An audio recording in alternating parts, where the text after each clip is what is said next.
Good morning, America. Fragile ceasefire. Israel blocks thousands of Palestinians from returning to northern Gaza, accusing Hamas of breaching the terms of the deal by withholding a civilian hostage. This after 4 female Israeli hostages return home and hundreds of Palestinian prisoners are released. Advancing his agenda. President Trump's first rally since his inauguration, pushing his no tax on tips plan, moving ahead with immigration roundups and military deportation flights, but taking heat for suddenly firing more than a dozen federal watchdogs.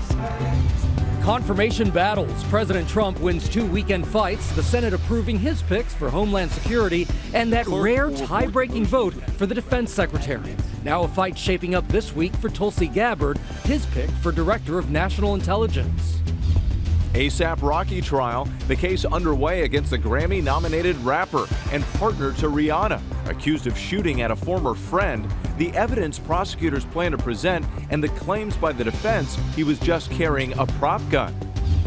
Oscar nomination snubs and surprises. A look at who got recognized by the Academy. Younger, more beautiful, more perfect. And who didn't. There's a point where self-confidence becomes a kind of insanity. The questions this morning, including, did Hollywood get it right? I'm living my best life. And NFL Conference Championships. GMA previewing the big matchups, Bills against the Chiefs, Commanders versus the Eagles. The fanfare surrounding the games, ESPN's Herm with his predictions. It's just been wild. Plus the die-hard superfans proving age knows no limits when it comes to cheering on your team. Live from ABC News in New York, this is Good Morning America.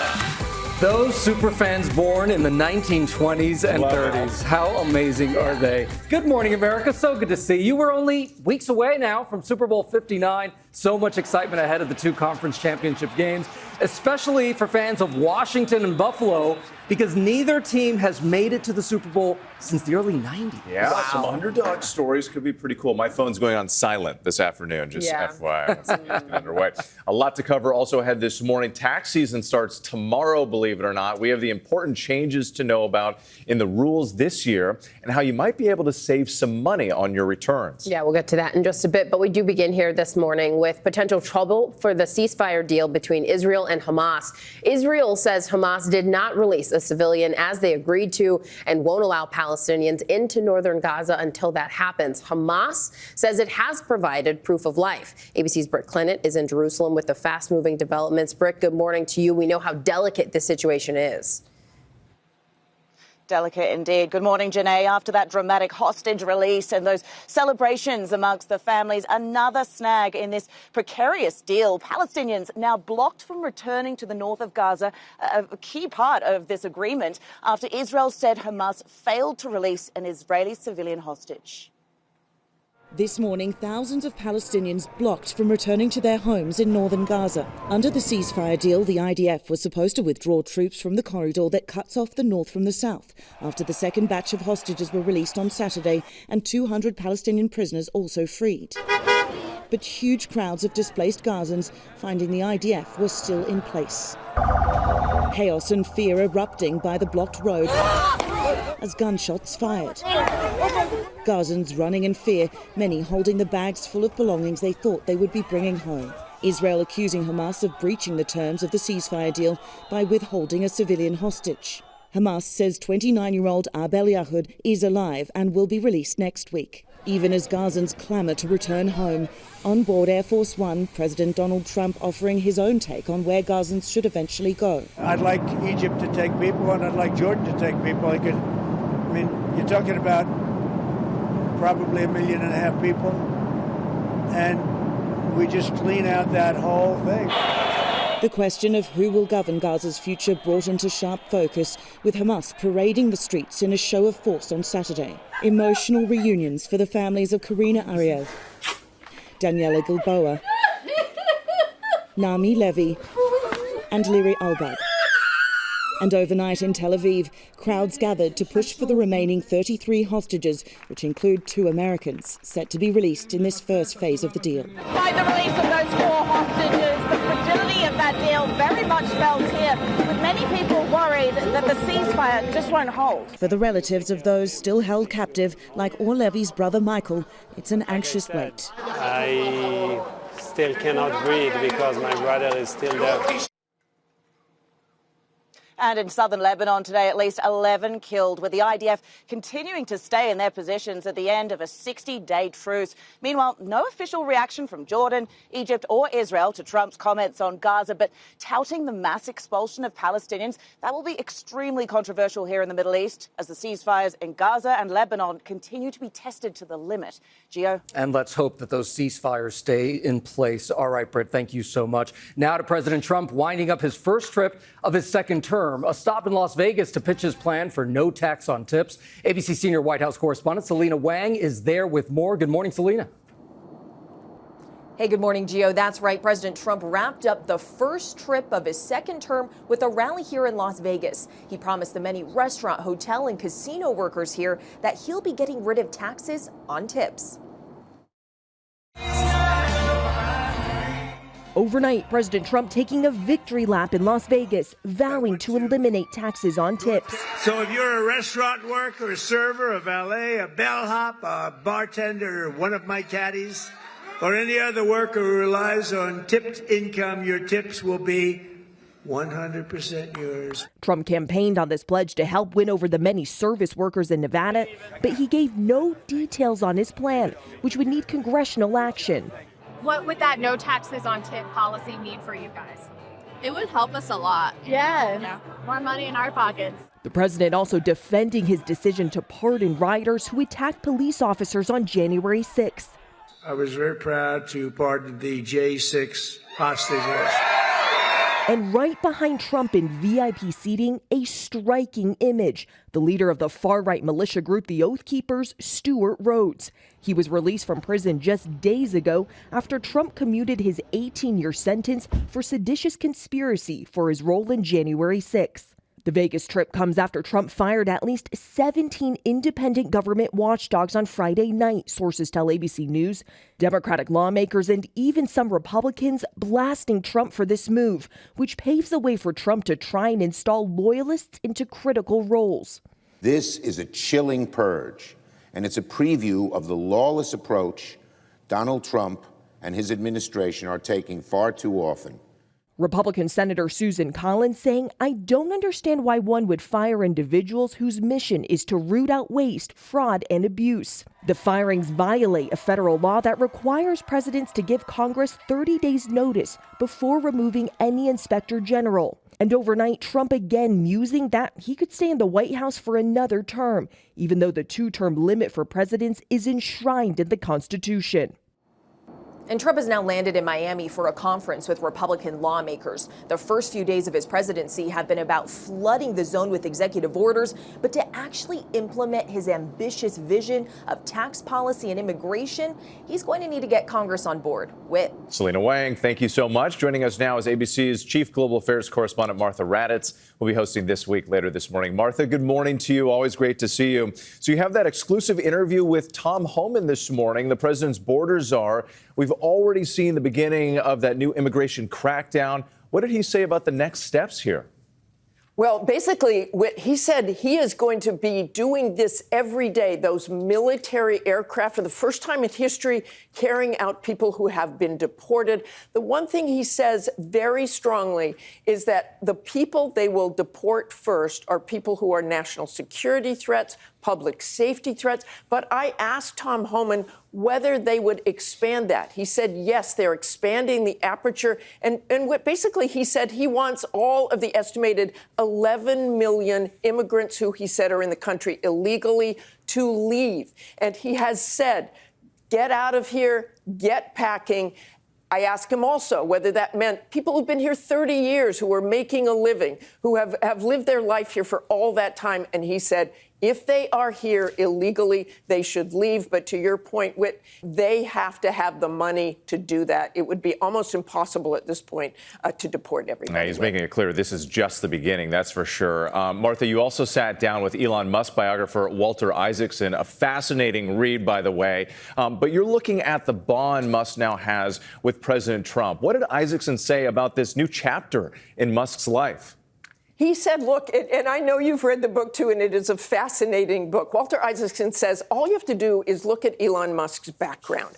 He thinks that Elon Musk will stay with President Trump, be very loyal to President Trump for about a year when he wants to get things done and cut government waste. But the real fascinating part, as you know, too, is really Elon Musk's background. And we really take a look at that growing up in South Africa. Yeah, Musk is not one to hold back his own opinions either, that's for sure. Martha, thank you so much. As always, we appreciate it. And again, tune into This Week later this morning for more of Martha's interview with President Trump's border czar, Tom Homan.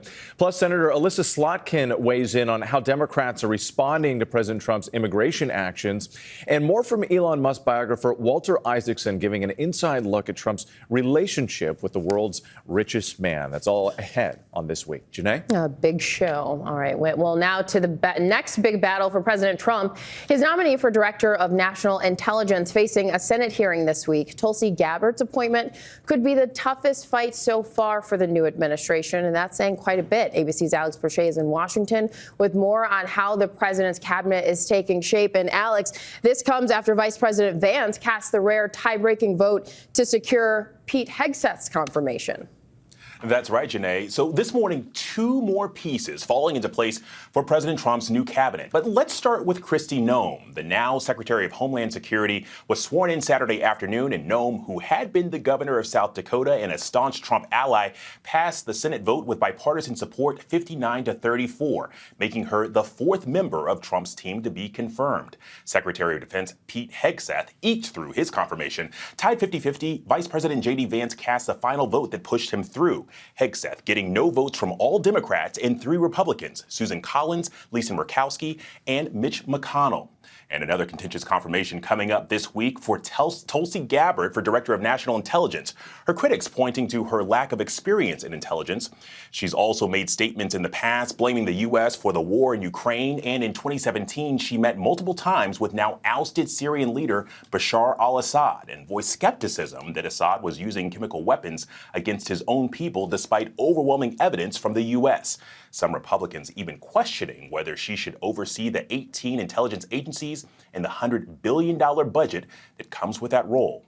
Gio? A lot to watch there, Alex. Thank you so much. Now to the trial of rapper A$AP Rocky, accused of assault in an alleged shooting in Hollywood in 2021. Some big testimony ahead this week. ABC's Morgan Norwood is here with the details. Good morning, Morgan. Good morning to you, Gio. A$AP Rocky back in court this week, as you pointed out, facing those 2 felony assault charges. And prosecutors say this case centers around a video showing him firing a gun. But his defense team says it was just a prop. With his career and freedom now on the line, the stakes couldn't be higher here. What's up, fellas? Dodging cameras and pushing past a flurry of reporters, Grammy-nominated rapper A$AP Rocky is now gearing up for what could be another dramatic return to the courtroom this week as he fights to clear his name in an explosive assault trial.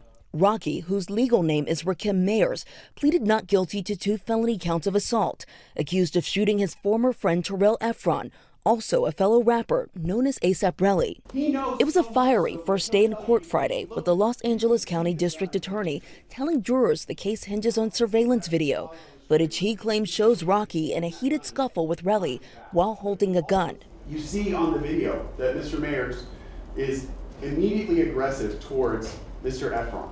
Prosecutors say the video also shows Rocky firing at Relly, who says his knuckles were grazed by the bullets. But Rocky's attorney, This case is about one man's jealousy, lies, and greed. Accusing Relly of a financial shakedown, also claiming Rocky was carrying a prop gun from a music video. Rocky was advised by security to carry a prop gun to scare off potential attackers. He was licensed by the state of California. He could have legally had his own firearm. He didn't want to carry a real gun. The Harlem native rose to hip-hop prominence in 2013, eventually collaborating with some of the biggest names in music. But she saved it so our babies will be flyer than their parents. But his biggest collaboration? His life partnership with music superstar and mogul Rihanna. The two share 2 young children.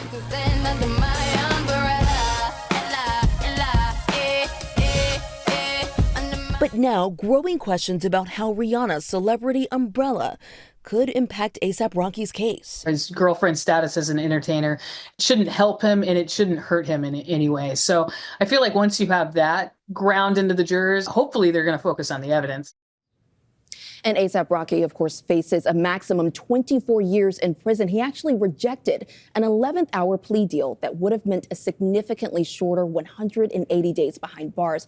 Guys, that trial is expected to continue on Tuesday with more testimony from witnesses and detectives. Guys. And we will be watching. Morgan, thank you. Well, the new year is in full swing, and it's time to prepare because tax season starts tomorrow. Yes, it is that time. But ABC's Alexis Christophers is here with some changes to expect and some tips on how you can save on all of this. Nobody wants to go digging through the folders and the files and the receipts. Right. And here we go. Get ready.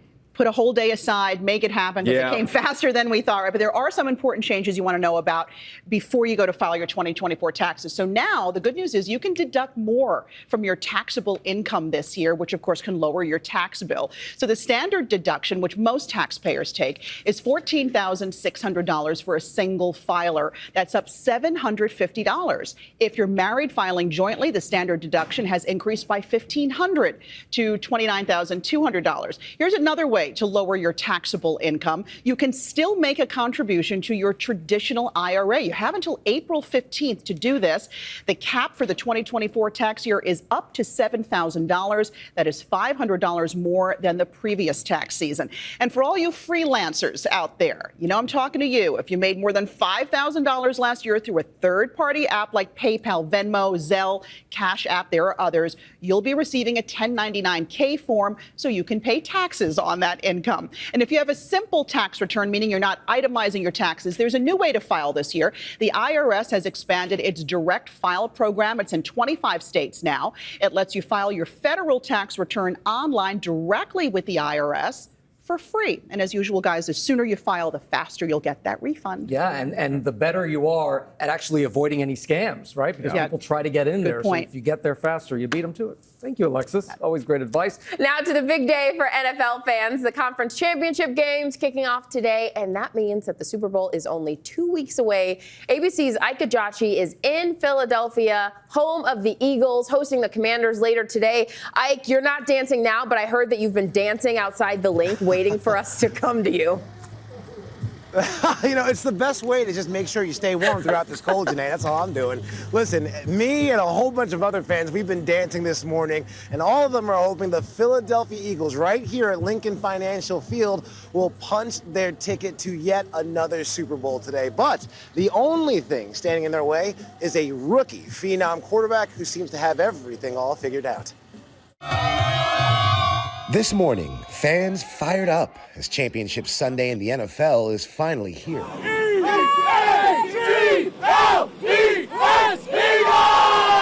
Overnight, the city of Philadelphia lit up in green, the Eagles illuminating the sky with a drone show as the birds gear up to take on the Washington Commanders. Washington fans braving the cold for a pep rally before the team headed to Philadelphia.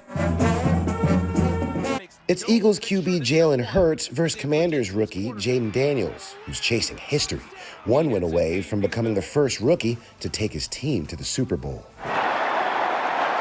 Just be focusing on what I have to do out there, obviously, to pump up their team, cheer for their team, talk trash. So if you get caught up in that, I mean, at that point, they got what they wanted. Over in the AFC, Josh Allen and the Bills looking to snap their 0-3 postseason record against Patrick Mahomes and the Chiefs, who are chasing a Super Bowl three-peat. Jackpot, Kansas City! A tough task for Bills Mafia, having lost 7 straight road games. The Chiefs, no stranger to the spotlight.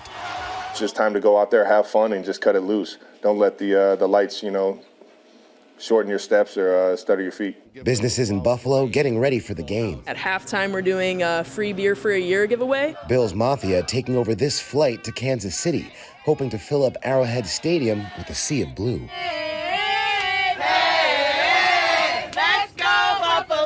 This Chiefs fan showing his team loyalty with a champ stamp tattoo, a result of a losing bet. In the stands, fans breaking ticket sales records, with this year's NFC Championship game becoming the most expensive on record, with an average ticket price of more than $1,200 according to TickPick. Now, guys, I got to tell you, it has been a party here. You may not be able to see it behind me, but you can definitely hear it. These fans here, they've been cooking brisket, sausages, hot dogs, all kinds of food, hoping these Eagles will continue their winning trend. Remember, the Eagles are currently on a 9-game home winning streak. So let's see if the Birds can do it. Oh, brisket at 7:20 in the morning, Ike. My goodness. Thank you for that. I heard an air horn out there, too, It's by a the way. party. It's like It's a party. It's a party. Yeah. And still ahead, Coach Herm Edwards is back with us to size up today's games. Jaden versus Jalen. And a whole lot more. Plus, some real super fans in their 90s and 100s, some waiting decades to see the big game.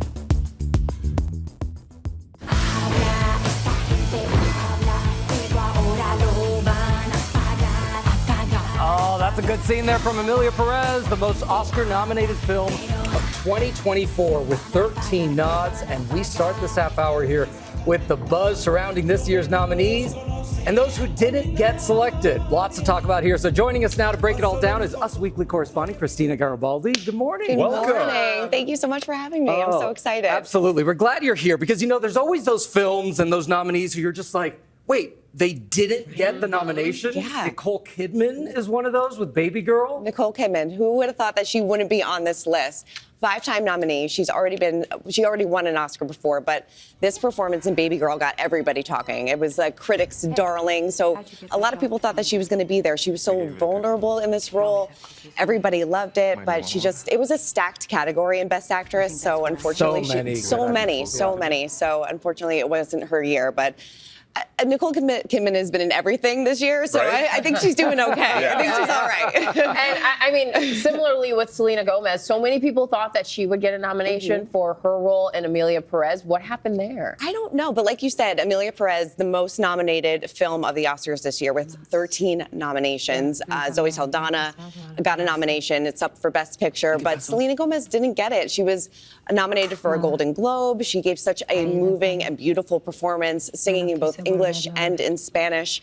But I feel like Selena is now solidified herself as such a serious actress, and I think that we're going to be talking about her for years to come. So I think her time will come in the future, definitely. That's for sure. Well, somebody we have been talking about for years, that's Denzel Washington. And for all the talk about Glicked and Gladiator 2 and all this stuff, it didn't quite come out with the nominations, and not one for Denzel Washington this time around. Not one for Denzel. It's been since 2002 since he got his last Oscar. So it's been a while since Denzel has been in the Oscar conversation.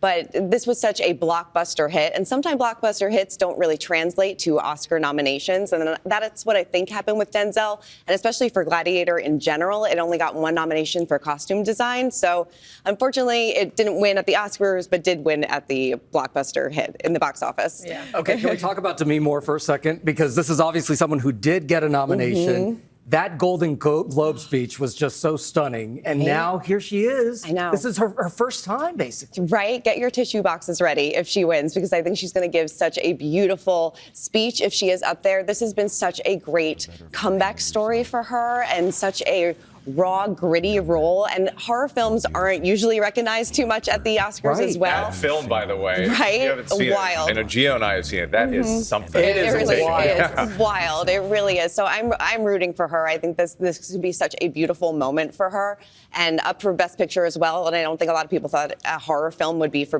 Best Picture, but here we are. I don't even think of it as horror. Like, it's not traditional horror. Yes, it's not traditional. It's not traditional anything, right? Yeah. It's like we said, extensive conversation in the studio about it yesterday, and her Golden Globe speech was so good that Gio actually texted it to me moments after it happened, so I could see it. Right. Okay, so the two actors who starred in succession together, they're actually up against each other. Yes. How do you see this going? This is a rumble of the Roys. I don't know if you were big That's Succession hilarious. fans, but this is going to be so much fun to see. It's not a big surprise that they are nominated because they gave such beautiful performances, but it's going to be fun to see them go up against one another. Kieran Culkin did win the Golden Globe when they were up against each other, so I don't know who's going to get the bragging rights at the after party, but I'd love to see it. And there's some other first-time nominees that you have, right? 13 first-time nominations this year, which is incredible. You know, Ariana Grande in Wicked, Fernando Torres, Sebastian Stan. So there's a lot of first-time nominees who can really be making a splash this season as well. So it's going to be a really great show. Christina Garibaldi, such a pleasure to have you here with so much. Us Weekly. This was so much fun. Thank you. All right, and we'll be watching everything that you've got ahead in Us Weekly. Definitely. Awesome. Counting down to today's NFL Conference Championships, ESPN football analyst, our guy, Coach Herm Edwards, is back with us in a preview of these two explosive matchups. Coach, welcome back because there's so much anticipation around these games. Want to start with the Commanders at the Eagles. Everyone talking about your guy, rookie quarterback Jaden Daniels. And you posted this picture on Instagram. We want to show everybody this week. That's a great Look picture. at this. Saying the NFC Championship means a little something different to you this year. Your former team facing off against your former QB. So what does Jaden need to do to lead Washington to their first Super Bowl in 33 years, Coach? Well, obviously, continue to do what he's done this season. When you think about it, he's a leading passer, obviously, 3,500 yards passing. But also, he's the leading rusher on this football team, believe it or not. So he's a one-man band. He does it all. And here's the problem. If you allow him to run the RPOs, which he's very good at, he can either run it himself, he can give it to the running back, or he can throw the football. That is a problem for defenses, and they have to get that settled. Make him beat you from the pocket. Here's again, Brown, he throws a nice ball too, throws a great long ball. So the Eagles understand what they're up against, but remember this, the Eagles have the #1 defense in the National Football League. Coach, you had to get that part in at the end there, right? He certainly did. Coach, you and Jaden were showing all 32 of your teeth, smiling that big in that picture. That was so sweet. Well, that was a winner. We won that game. That's so precious. On the other side, you have running back Saquon Barkley, who's been the driving force for the Eagles this season. And should we be worried about quarterback Jalen Hurts and his injured left knee? Well, I think it could be a blessing in disguise, really, for Jalen Hurts in the fact that now he has to play from the pocket. And he has to get the ball to A.J. Brown, to Goddard, to Smith. He has to be more of a traditional quarterback. Stay in the pocket and throw. You can't run the RPOs because of his knee. That could benefit these guys tremendously. We know we're going to give it to Saquon Barkley, but I think Jalen Hurts now, if he's going to win this game, he has to play well from the pocket.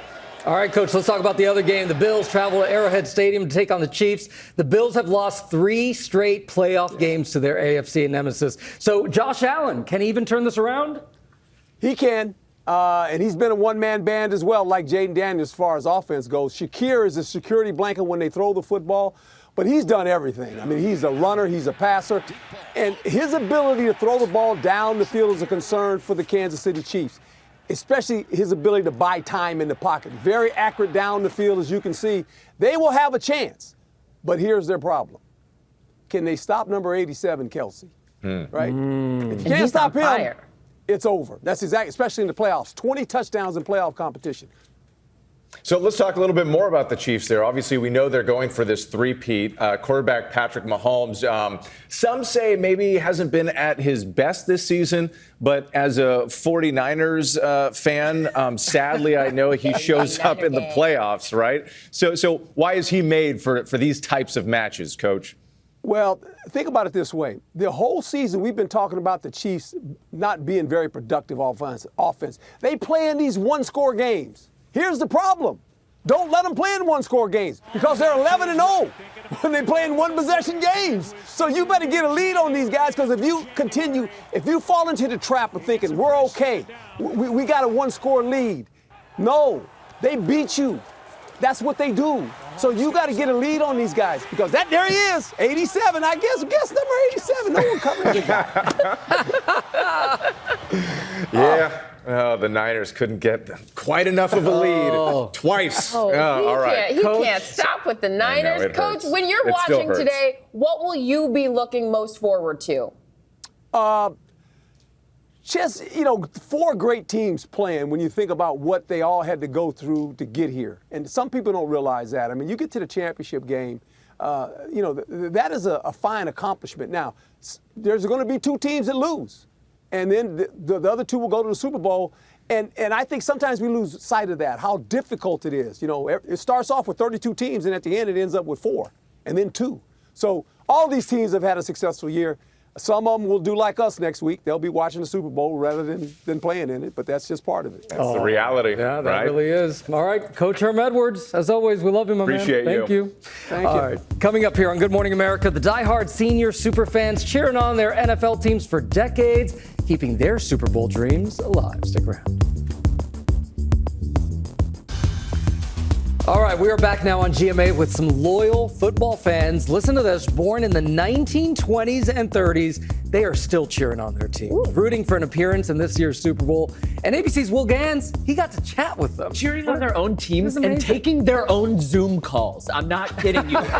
Bob DeWitt, who you're about to meet, spoke to me on Zoom and just popped up on the screen by himself. I was like, go Bob. So some fans have been waiting for 20 weeks for today's conference championship games between the Chiefs and Bills and Eagles and Commanders. But some fans have been watching those games since the days of black and white television. But now they're in their Eagles green and their Chiefs red, ready to prove that winning feels great at any age.